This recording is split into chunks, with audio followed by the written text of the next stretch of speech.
On April 19th, 1995, explosions tore through the Federal Building in Oklahoma City, ripping through the consciousness of America. 168 people were killed and hundreds wounded. Since that day of horror, groundbreaking new information has come to light, so provocative, so explosive, that it threatens to shatter everything we thought we knew about the true base of terrorism. Based on the damage pattern to the building, what the government says is impossible. I haven't stopped asking questions because I know that we haven't been told the truth. What that tells you is that there were other explosive devices in the building that actually brought the building down. I know for a fact Timothy McVeigh was with another individual on the morning of April 19th, right before the bombing. He made the comment, yeah, we knew this was going to happen. That caused a lot of questions in people's minds about, well, what really happened here? The enhanced photo shows a very distinct possibility of a man standing behind that truck. A lot of patients, I think, were lost that could have been saved. The people that did the things they did knew doggone well what they were doing. Some of these columns were ripped up, shredded, tossed around. God, I hate to think that they did it on purpose. Well, we can prove clearly that the official story is a fraud, that the government was involved and is using it to demonize good Americans.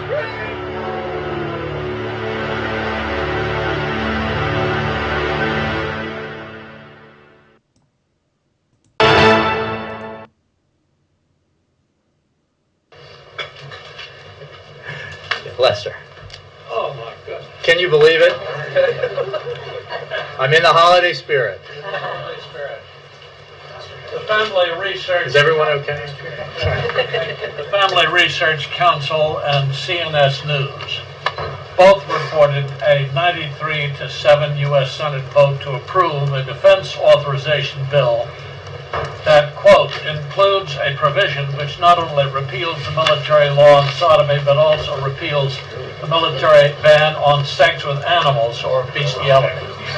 Does the Commander-in-Chief approve or disapprove of bestiality in our armed forces? I don't have any comment on that. Let me get another does question. The President believe Let's get to something more serious. approved Yes, by all animal support groups such as AS?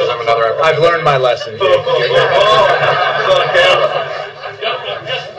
I'm done. Lester, I think we'll let everybody get a chance here. Go ahead, Jay. You don't want to take any more questions on bestiality?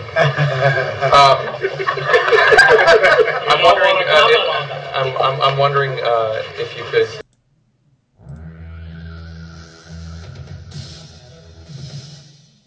Do you think there's a difference between talking about Israel and Israeli government issues versus if you were to talk about blacks and Hispanics? I think it's tougher against the Israelis, but I think it's all very bad also, not against Hispanics. Now in Arizona, you probably could call them anything. I could call President Obama anything in the book, and no one would say anything. You touch one thing about Israel, and you're finished. Hello everyone, welcome to Global Government News. Today is Friday, December 9th, 2011 on Darko. If you'd like, my website is ggnonline.com. That's ggnonline.com. You can put in your email address and subscribe there. Also, all the headlines and links will be posted in YouTube's video description. My YouTube account is ddarko2012. Okay, I'm ready. You just saw that video. Basically, I pointed out that woman that was, because I've seen this before, who just starts snickering and laughing, but they were all just kind of laughing at that comment, and it's like it's kind of a serious comment. It was covered, and it was voted on, and then you find out that McCain and Lindsay supposedly didn't even know about it. But either way, the biggest point of this video was actually to show you the lapdog press. That's what it's called. That's what they called it. I remember that term in school. It was called a lapdog press, but it was usually against the Bush administration, because Bush was in when I was in college. So, but it goes either way now, and that's the thing. You can't really say much. Otherwise, you won't be there. You won't be in that press room unless you talk about bullshit. You don't talk about serious issues. And if you do, well, U.S. reporter Helen Thomas quits over Israeli comments, so she pretty much had to resign. Now, I think this title right here, Ron Paul tells Newsmax, I support Israel, is a little misleading. There's a lot of people I've talked to in the comment boards, and they've asked me what I thought about it, and I can't really say. I don't know.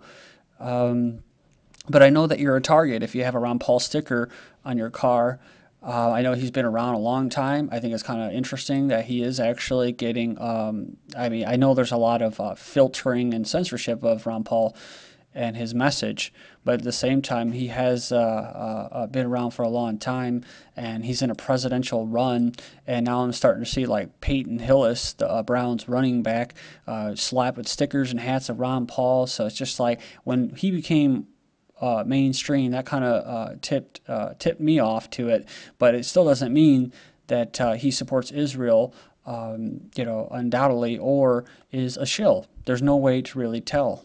But the other point that I would like to make before I move on here about Israel is that I'm not anti-Israel. I'm not for Israel. I can really, I mean, honestly, I can care less. The only thing that bothers me is that there's is that it could actually lead to a nuclear holocaust. But what I wanted to say was that inevitably Israel was created by the elites, and I think that it will be taken down by the elites. I think Israel will be not exist in the next 100 years, possibly, because that's what the point was. That's what the elites do. They build things up only to destroy them, break them down, and then bring in a new form of statism or technocracy, whatever it is. So moving on here, this was in the last video I wanted to cover it. U.S. This is interesting with Venezuela now, because he's now on the next list besides Lebanon and Syria and Iran. U.S. vessel violated Venezuela waters, and this is from December 7th, 2011. Hugo Chávez says the submarine that entered the territorial waters of the country in mid-November belonged to the United States. Quote, "We are certain that it was the Yankee submarine." A Yankee submarine. It's funny he used that word. And again, I even know the name of the commander of the submarine. AFF quoted the president as saying at the conference with foreign correspondents. And then look at this. I found this article too when looking it up. November 10th, 2011, just a month ago almost. Unknown nuclear sub chased from Venezuela waters. That's right, escaped because it is much faster than our vessels, Chavez said in a late evening call to state television. Quote, "We're investigating. Fortunately, our Marines resisted provocation." Next up, Venezuela rains make 1,000 people homeless. Now remember, I was talking about Pakistan in the last video about the president having a heart attack and then Mubarak having a heart attack. I think these are little psyops. And Venezuela, with all this raining going on, you have to look past, just a little further down the road, or not further down the road, but look back about a couple months to a year, right? Because a lot of people that have really short-term memories and they can't remember past yesterday. Now, as far as recalling certain sources, you know, I'm not the greatest. I don't have a photographic memory, but I do remember that there's been a lot of stuff with Venezuela. And so now you have all these rains going on, but look at what has been happening. Chavez repatriates Venezuela's foreign gold reserves. So Venezuela's reserved its first shipment of gold bars after Hugo Chávez ordered the repatriation of 85% of the country's bullion reserves. Next up, Venezuela poverty drops under Chavez. Number of Venezuelans living in below the poverty line has sharply dropped since the socialist-leaning President Hugo Chávez was first elected. Now, it wasn't that one thing, but it's a culmination. Chavez hosts summit of U.S. Free America's Bloc, and it says here he is holding, or he held a two-day 33-nation summit starting Friday, welcoming every nation from the Americas and Caribbean with two notable exceptions, the United States and Canada. Next up, or the North American Union, Hugo Chávez embraces Iran and Syria, wins Russian support for nuclear program. Now, I think this is probably what did it. So they just go in there and they spray a bunch of chemicals and aerosols, and they can spray you until eventually, like in Pakistan, you're flooding, and you're not really thinking about anything else besides flooding, right? And then they come in with the vaccinations, which we'll do in Venezuela. More U.S. soldiers committed suicide than died in combat for the second year, 2010 in a row. More U.S. soldiers killed themselves, 468, than died in combat, 462. Quote, "If you know the one thing that causes people to commit suicide, please let us know," General Peter Chiarelli told the Army Times, because we don't know. Suicide, well, I'll tell you, they're not machines. You know, yeah, Marines are Marines, but at the same time, they don't want to just be killing innocent people for nothing. You know, and that's what they do in between World War I and World War II. The targets, they had target training for World War II guys, young men. Why? Because in World War I, they didn't want to shoot each other. There was really no beef. with somebody, you know, in another country far away or whatever, and they would actually go, and even in World War II to a certain extent, they would what? The troops would come together. And I know in World War I they did, and they would actually have meals and play sports together in the trenches and that. And they had to get rid of that, turn them into robots, atheists. But like I said, even Marines themselves, you know, I don't think they're all going to start shooting American civilians. I think that the military is going to be more with the people than the police will be. I think that, and the only reason I say that is because the military swears an oath to the Constitution. I've said this before, and the police swear an oath to the fraternal brotherhood, the fraternal order. I don't think I need to say any more.